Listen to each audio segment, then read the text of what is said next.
अस्सलाम वालेकुम dear student, practical coaching से मैं आप लोगों नाजिर हूँ। इससे पहले लेक्चर में हमने कंटिन्यूस और डिसकंटिन्यूस स्पेक्ट्रम जो था उसका जो डिफिनेशन था उसको मैंने डिटेल से एक्सप्लेन भी किया। आज जो हमारा लेक्चर है लेक्चर नंबर 13 और इस लेक्चर में हमने डिफरेंस बिटवीन कंटिन्यूस स्पेक्ट्रम और डिसकंटिन्यूस स्पेक्ट्रम के दरमियान जो डिफरेंस है उसके बारे में हमने स्टडी करना है।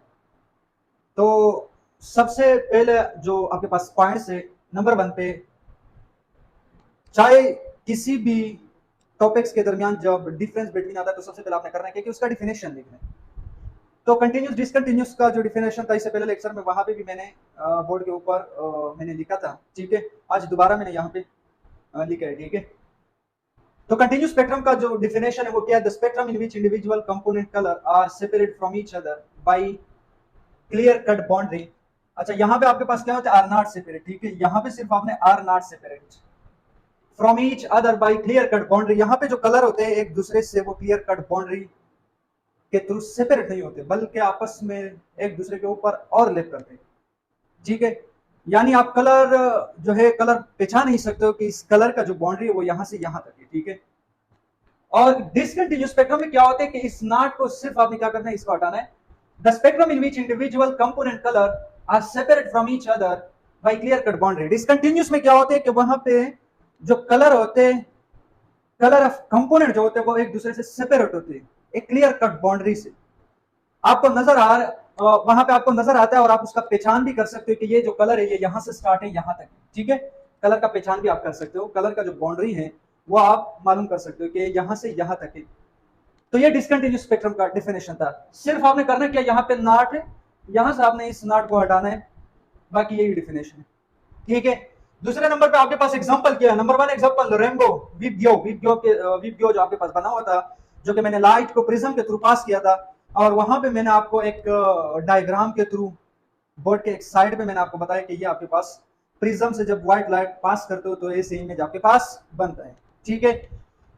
ये आपके पास एग्जांपल है। इस तरीके से आपके पास जो डिसकंटिन्यूस स्पेक्ट्रम है जो आपके पास एग्जांपल है वो क्या है? आपके पास हाइड्रोजन स्पेक्ट्रम। हाइड्रोजन स्पेक्ट्रम, इसके बाद जो हमारा लेक्चर है वो है हाइड्रोजन स्पेक्ट्रम के बारे में, ठीक है। तो हाइड्रोजन स्पेक्ट्रम में और साथ ही अदर एटम, बाकी जो एटम का स्पेक्ट्रम जो बनते हैं उसको हम क्या कहते हैं? डिसकंटिन्यूस स्पेक्ट्रम या लाइन स्पेक्ट्रम या एटॉमिक स्पेक्ट्रम का नाम दे सकते हैं। इस स्पेक्ट्रम को कितने, इस स्पेक्ट्रम का टोटल कितने नाम है? लाइन स्पेक्ट्रम भी कह सकते हैं, साथ ही एटॉमिक स्पेक्ट्रम भी कह सकते हैं। एटॉमिक का नाम क्यों दिया? क्योंकि ये एटम से ये स्पेक्ट्रम बनते हैं। जितने भी एटम्स है, चाहे वो हाइड्रोजन हो, सोडियम हो, क्लोरीन हो, जितने भी एटम है उससे आपके पास क्या बनते हैं? ये स्पेक्ट्रम। डिसकंटिन्यूस स्पेक्ट्रम जो आपके पास है, जिस तरीके से आप किसी भी, जितने भी इंसान है जो इसी दुनिया में मौजूद है उसको आइडेंटिफिकेशन करने के लिए किस चीज की, यानी वो आप उनका पहचान कैसे कर सकते हो, कैसे आइडेंटिफाई कर सकते हो? आप फिंगर प्रिंट के थ्रू उसको उसका पहचान लगा सकते हो कि ये इस कबीले से, फिंगरप्रिंट के थ्रू, क्योंकि जितने भी इंसान है वो फिंगरप्रिंट्स इसका क्या है? अलग अलग। इस तरीके से आपके पास ये जो स्पेक्ट्रम है डिसकंटिन्यूस स्पेक्ट्रम, यह आपको एटम के बारे में बताता है कि ये जो स्पेक्ट्रम बना हुआ है ये हाइड्रोजन का है, ये जो स्पेक्ट्रम बना हुआ है ये सोडियम का है, ये जो आपके पास स्पेक्ट्रम बना हुआ है ये किस चीज का है? क्लोरीन का है। यानी ये एटम के लिए क्या है? आइडेंटिफिकेशन का जरिया बनता है। इस डिसकंटिन्यूस स्पेक्ट्रम के थ्रू आप एटम को आइडेंटिफाई कर सकते हैं, ठीक है। अब यहाँ पे आपके पास जो तीसरा पॉइंट है, continuous spectrum are not form dark line to separate the colour. यहाँ पे क्या होता है कि यहाँ पे डार्क लाइन कलर के दरमियान नहीं बनता है बल्कि डिसकंटिन्यूस में डार्क लाइन कलर के दरमियान बनता है, ठीक है। ये तीसरा पॉइंट है। चौथा जो आपके पास पॉइंट है, the colour of continuous spectrum और lapping to each other. Continuous spectrum में जो कलर होते हैं वो एक दूसरे के ऊपर और लेप करता है, और लेप का मतलब ये कि एक कलर के ऊपर दूसरा आता है, ये कलर इसके ऊपर दूसरा भी आता है, इसे तीसरा भी आता है, ठीक है। यानी इसका कोई क्लियर कट बाउंड्री नहीं है, ये एक दूसरे के ऊपर यहाँ पे कलर क्या करते हैं? और लेप करते हैं। इस तरीके से कंटिन्यूस स्पेक्ट्रम में जो वहां पे प्रिज्म से हमने लाइट को पास किया था और वहां पे कलर का जो पहचान था वो आप मालूम नहीं कर सकते कि ये कलर यहां से स्टार्ट है और इसका जो एंडिंग है वो यहां तक, ठीक है। अब आपके पास पांचवा जो पॉइंट है चक्का, 1 2 3 4 5, पांचवा जो पॉइंट है, continuous spectrum do not form sharp boundary between the colour. Continuous spectrum में क्या होता है कि शार्प बाउंड्री नहीं होती, क्लियर कट बाउंड्री नहीं होते। कलर, एक कलर को दूसरे से आप क्लियर कट बाउंड्री के थ्रू अलग नहीं कर सकते हो। और डिसकंटिन्यूस में क्या होता है कि यहाँ पे कलर को एक दूसरे से अलग होते हैं बल्कि इनके दरमियान एक शार्प बाउंड्री होते हैं, उस बाउंड्री के थ्रू आप कलर मालूम कर सकते हैं कि ये कलर यहाँ से स्टार्ट है यहाँ तक, ठीक है। यहाँ पे जो मैंने पॉइंट लिखे ये आपने डिसकंटिन्यूस स्पेक्ट्रम के लिए यहाँ पे आपने खुद ही लिखने हैं। यहाँ पे जो है वो चेंजिंग मैंने आपको बता दिया कि the colour of continuous spectrum overlapping to each other, और उसमें क्या होता है, do not overlapping to each other, continuous spectrum do not form sharp cut boundary, ठीक है, शार्प बाउंड्री बिटवीन देम। यहाँ पे डिसकंटिन्यूस में क्या होता है, discontinuous spectrum form sharp boundary between the colour, ये कलर के दरमियान एक शार्प बाउंड्री बना देता है, कौन सा, डिसकंटिन्यूस स्पेक्ट्रम। अच्छा, आपको साइड पर कंटिन्यूस स्पेक्ट्रम और डिसकंटिन्यूस स्पेक्ट्रम इसका जो इमेज था वो मैंने इससे पहले लेक्चर भी बोर्ड के एक साइड पर मैंने आपको शो किया था कि ये कंटिन्यूस स्पेक्ट्रम है और ये डिसकंटिन्यूस स्पेक्ट्रम है। अब आपके पास जो टॉपिक है इसके साथ साथ इसे आप स्क्रीनशॉट ले लीजिए। इसके बाद जो अगला हमारा टॉपिक है वो है डिसकंटिन्यूस स्पेक्ट्रम के जो टाइप्स है उनके बारे में हमने डिस्कस करना है। आपके पास लाइन स्पेक्ट्रम, लाइन स्पेक्ट्रम के आपके पास दो टाइप है जो कि मैंने लेक्चर नंबर 12 में वहां पे मैंने सिर्फ उनके नाम बताए थे, बाकी मैंने उसके बारे में डिटेल से डिस्कस नहीं किया था। तो आपके पास नंबर 1 जो टाइप्स होते हैं वो क्या होता है, line absorption spectrum, line emission spectrum, ठीक है। सबसे पहले इसका डिफिनेशन क्या होता है, डिफिनेशन तो आसान है लेकिन सबसे पहले मैं आपको समझाने की कोशिश करूंगा डायग्राम के थ्रू, ठीक है। वहां से आपने समझना है तो आपके लिए इसका जो डिफिनेशन है वो बहुत इजी होगा। यहां पे आपने करना क्या है कि एग्जांपल, ये लाइन जो स्पेक्ट्रम है इसको हमने क्या नाम दिया था, डिसकंटिन्यूस स्पेक्ट्रम, और साथ ही हमने दूसरा एक नाम दिया था जो कि एटॉमिक स्पेक्ट्रम, जो कि ये स्पेक्ट्रम जो बनता है वो एटम से ही ये स्पेक्ट्रम बनता है, ठीक है। जितने भी एटम है वो ये जो स्पेक्ट्रम बनता है वो एटम से ही बनता है। तो यहाँ पे आपके पास जो लाइन स्पेक्ट्रम है, यहाँ पे क्या होता है कि एग्जांपल ये आपके पास एक सिलेंडर है, ठीक है। इस सिलेंडर के अंदर डिस्चार्ज ट्यूब ले ले आप, ठीक है। ये आपके पास एक सिलेंडर नहीं, सॉरी, डिस्चार्ज ट्यूब, ये आपके पास इसके अंदर H2 गैस है और ये कौन सी फॉर्म है, कोल्ड फॉर्म में है, ये कोल्ड फॉर्म है आपके पास मौजूद है इस डिस्चार्ज ट्यूब में। अब यहाँ पे आपने करना क्या है कि इससे आपने लाइट को पास करना है, क्या, लाइट को। जब आपने इससे लाइट को पास किया, लाइट को पास करने के बाद एग्जांपल यहां से लाइट आया और इसने कुछ लाइट को एब्जॉर्ब किया।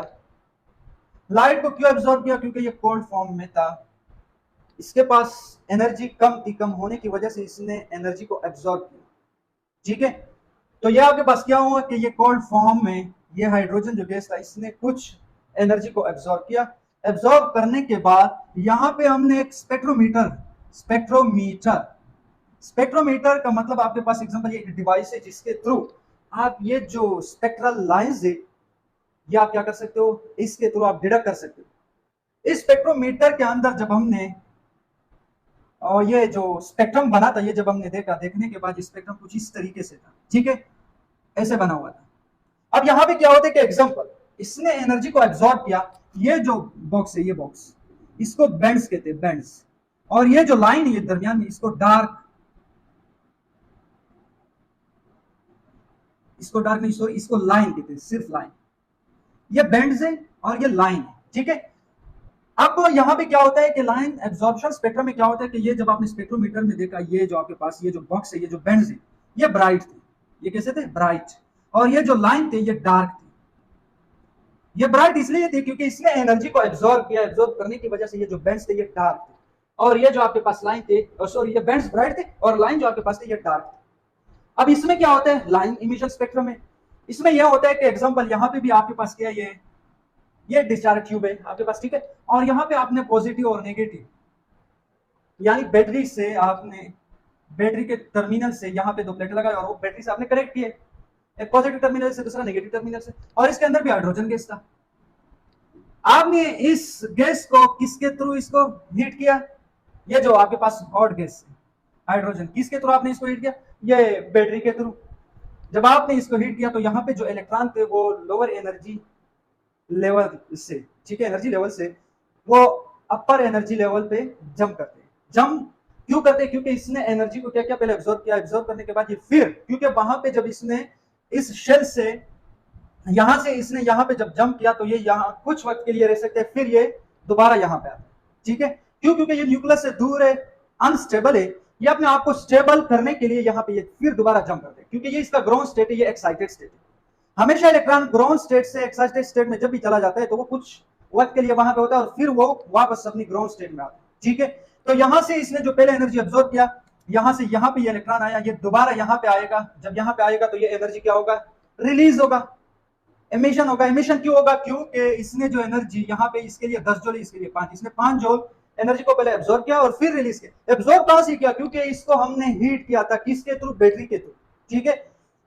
फिर यहां से यहां इस शेल के अंदर जब आएगा तो इसने 5 जूल एनर्जी को क्या किया, रिलीज किया। और वो जो एनर्जी इसने रिलीज किया, यहाँ पे हमने फिर स्पेक्ट्रोमीटर, जो आपके पास डिवाइस है उसको हमने यहाँ पे लगाया स्पेक्ट्रोमीटर।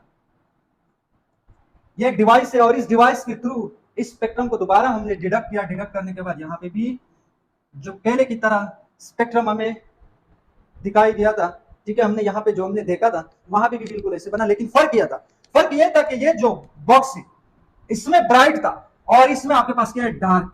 इसमें क्या है, डार्क, और ये जो लाइन है ये ब्राइट, यानी बैंड्स आपके पास डार्क है और जो लाइन है वो ब्राइट लाइन है, ठीक है। इसमें ये फर्क है दोनों में। अब यहाँ पे डिफिनेशन आपके लिए इंतहाई इजी, अगर आपको ये समझ में आ गया तो डिफिनेशन आपके लिए आसान है। मैं लाइन एब्जॉर्प्शन स्पेक्ट्रम का यहाँ पे डिफिनेशन लिखूंगा, बाकी जो डिफिनेशन है लाइन इमिशन स्पेक्ट्रम का वो आप इससे अंदाजा लगा सकते हो, आपने खुद लिखना है। तो आपके पास जो लाइन इमिशन स्पेक्ट्रम होता है, the spectrum in which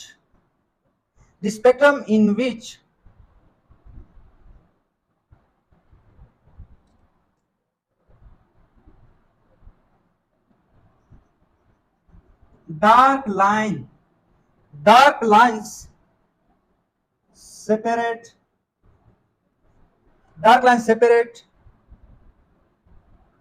the bright bands is called line absorption spectrum. The spectrum in which dark line, ये dark line है, ये जो line ये जो आपके पास है ये dark है। The spectrum in which dark lines separate the bright bands, इस bright bands को किसने separate किया एक दूसरे से, dark line। और यहाँ पे dark bands को किसने separate किया, bright line। इसमें चेंजिंग करना, ये dark है, इसको आपने वहां पे, इसका जो डिफिनेशन है, dark की जगह आपने bright लिखना है, bright line, और यहाँ पे आपने ब्राइट बैंड्स की जगह डार्क बैंड्स लिखने हैं, ठीक है। ये इसका डिफिनेशन है, ये फर्क है लाइन और इमिशन स्पेक्ट्रम में, लाइन एब्जॉर्प्शन स्पेक्ट्रम में और लाइन इमिशन स्पेक्ट्रम में। और साथ ही आपको बोर्ड की एक साइड पर आपको जो डायग्राम है वो आपको नजर आ रहा है कि इसमें डिफरेंस क्या है। सबसे पहले नंबर 1 का आपके पास कंटिन्यूस स्पेक्ट्रम है, फिर एब्जॉर्प्शन स्पेक्ट्रम, फिर आपके पास जो है वो इमिशन स्पेक्ट्रम। इसका इमेज आपको नजर आ रहा है कि किस तरीके से तीनों में क्या डिफरेंसेस है, ठीक है। उम्मीद है ये लेक्चर आपको समझ में आया होगा। लेक्चर समझ आने की सूरत में आपने हमारे YouTube चैनल को सब्सक्राइब करना और साथ ही बेल आइकन के ऊपर क्लिक करना है। Thank you so much.